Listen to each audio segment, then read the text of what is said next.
I am deeply passionate about how our generation can change the world.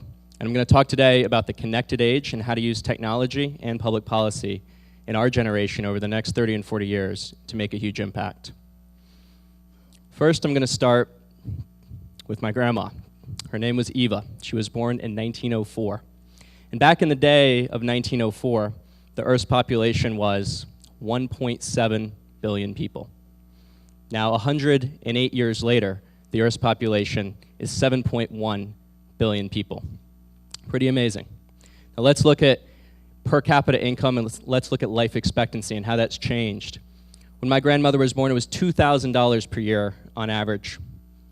And people on average around the world live to 31 years old. Now today, on a global basis, $7,800 per year on average, and an average life expectancy just over 70. We've made amazing progress in just the last 108 years. We have not only increased our population, but we've increased our living standards in the United States and around the world. And across three key metrics, things are getting better. We're really living in an amazing time. You can see for 200,000 years, it took us to get to 1 billion people. And then from 1800 to today, we've gone from 1 billion to 7 billion. When you think about not just population, but per capita income, the amount of money an average person makes in the world, it's gone from $467 on an inflation-adjusted basis, about the same for 1,000 years. By 1500, it was $566 per year. And then something amazing happened just over the last 400 years. We've gone from $600, and then the Enlightenment happened, the Industrial Revolution happened, to $1,200, to $2,000 by 1904, all the way up now past the age of computers to over $7,000 per person. We're truly living in an amazing time, and never before have we had so many people and so much wealth. But what about the last 40 years, from 1972 until today? Maybe the first half of the 20th century, there was something great about it. In the last 40 years, things have been really difficult. Well, let's look at the data. Let's give our parents a report card, and let's create a global dashboard for humanity, judging how our parents have done over the last 40 years. But let's start by just looking at the headlines. Here's a 1-second flash of a headline from each of the last 40 years.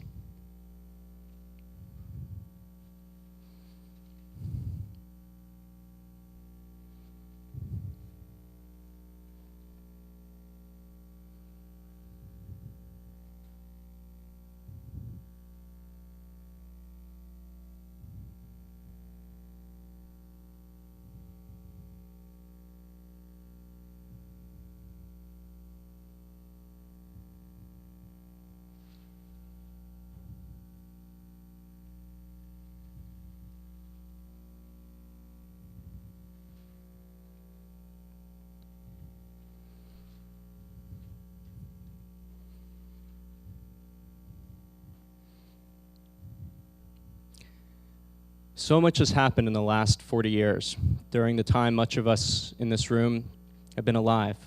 And just looking at these headlines and reading the paper on a day-to-day basis, it's really hard to tell how are we doing as a species. And so how can we really think about, on a global basis, how are humans doing? How are we doing? So let's zoom out. Let's take just 6 key performance indicators, 6 measures of human progress. 2 health, 2 economic, and 2 environmental. And let's look at the data over the past 40 years and see how we've done. So those 6 measures I propose, and you can really choose any, but I've tried to get 2 from each of the 3 key areas.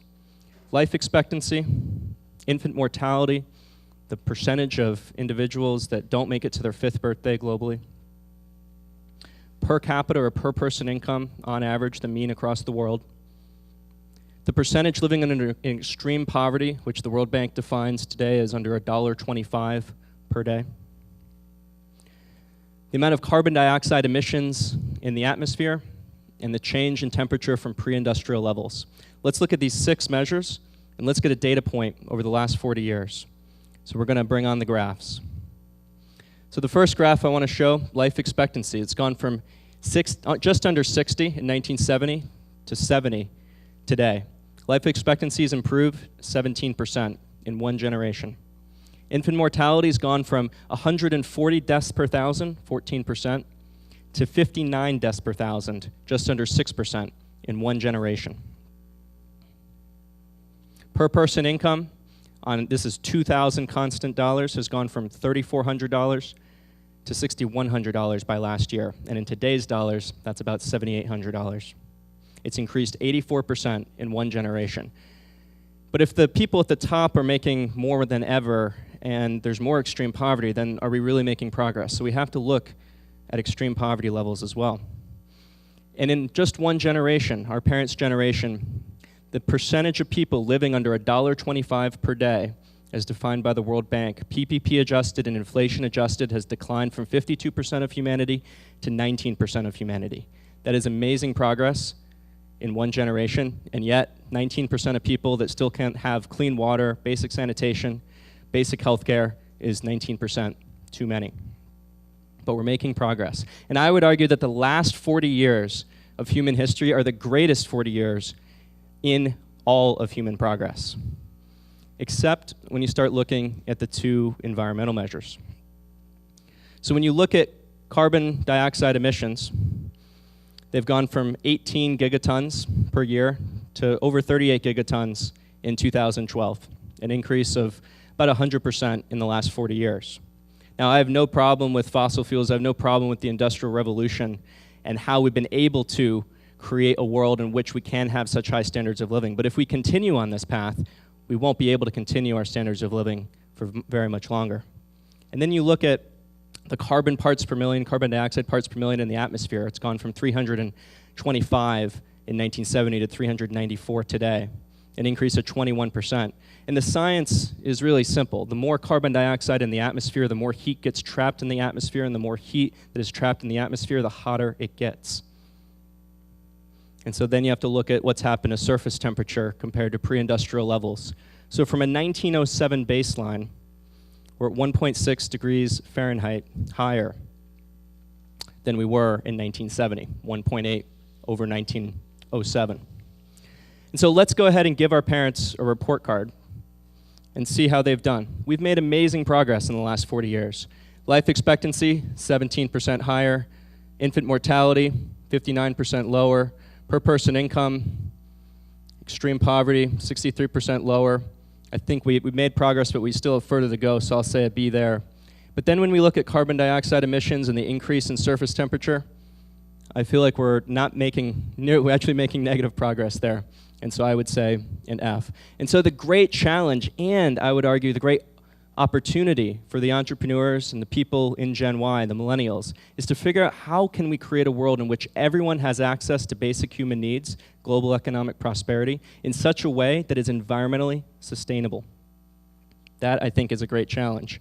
And so I'm an entrepreneur. I'm a business person. I'm doing my MBA at Harvard here down the road. And so we like to create dashboards, or as we would call it at Harvard, a balanced scorecard. And so if you create a dashboard for humanity over the last 40 years, you can see we're making great progress in health and economic areas, but we have some work to do in our environmental areas. But what about the next 40 years? So there's this researcher at the Pardee Center for International Futures.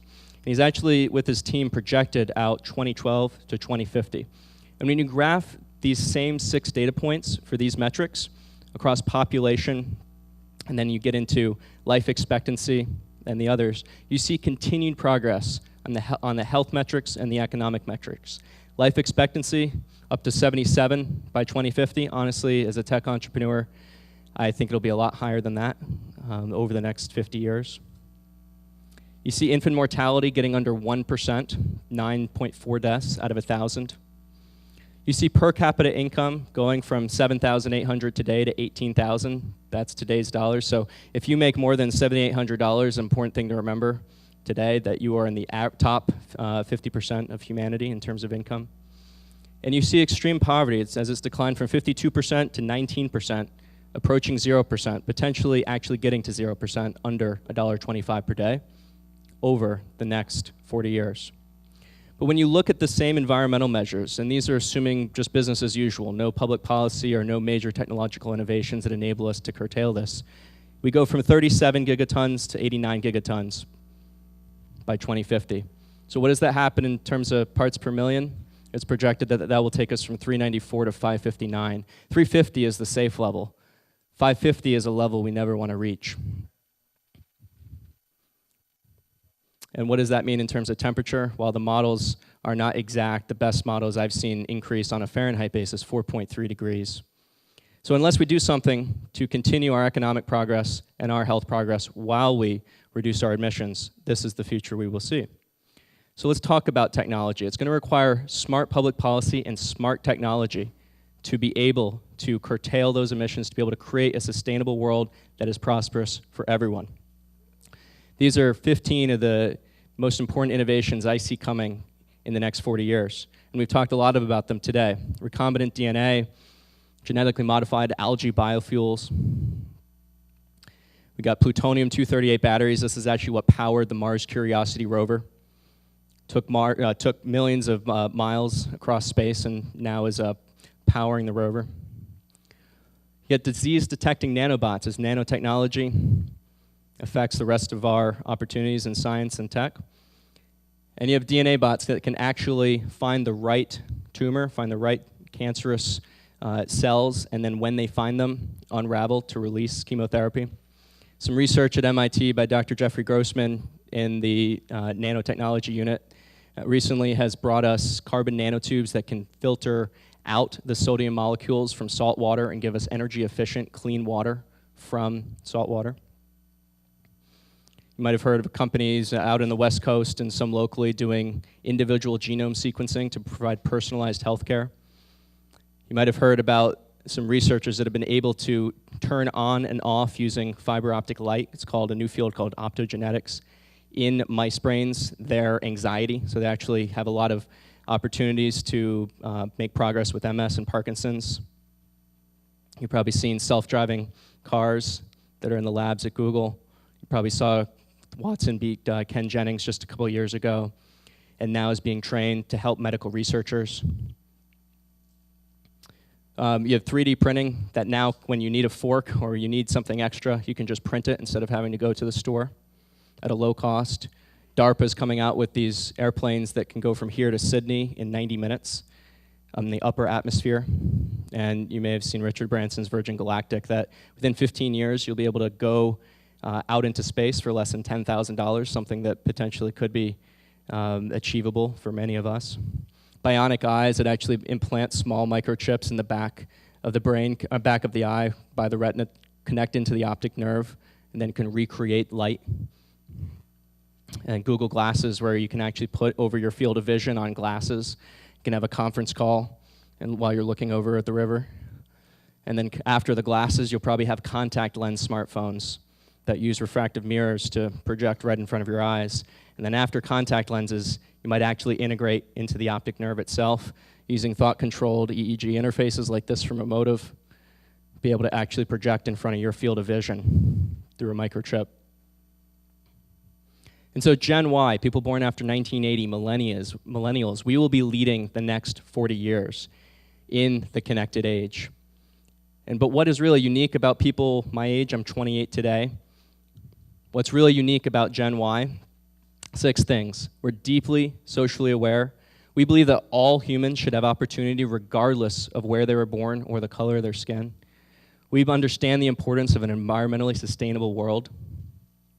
We now have the tools to hold corrupt leaders accountable, as you saw so much last year with the Arab Spring. We believe that business and innovation can be used as tools for good. They're not evil things. Profit is not a bad thing. In fact, it's something that provides financial sustainability. And we are connected to each other like never before. Finally, tonight I'll share what I believe to be our greatest opportunity and our greatest challenge over the next 40 years. So going back to 1962, 1963, you might remember MLK's I Have a Dream speech, and his dream was to create a world in which people were judged not by the color of their skin or where they were born, but by the content of their character. And while we may have made some progress on his dream in the last 50 years here in the United States, we have a long way to go around the world. So how can we actually create a world in which everyone has access to basic human needs and we live in an environmentally sustainable world? So our greatest challenge and our greatest opportunity in Gen Y is to create an environmentally sustainable world that is also economically prosperous for everyone around the world.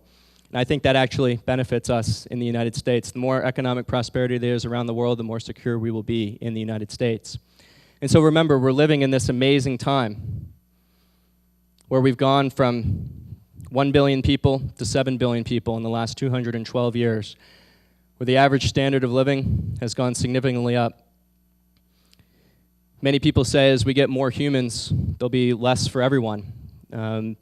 Malthus said that 240 years ago, and he was very wrong. He couldn't predict the Industrial Revolution, he couldn't predict computers, and he certainly couldn't have predicted the connected age where digitally we have trust networks around the world.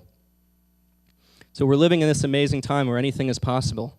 And never before have we been so close to creating a world in which these 7 basic human needs, food, water, shelter, basic medicine, education, electricity, and the internet, are so close to everyone having access.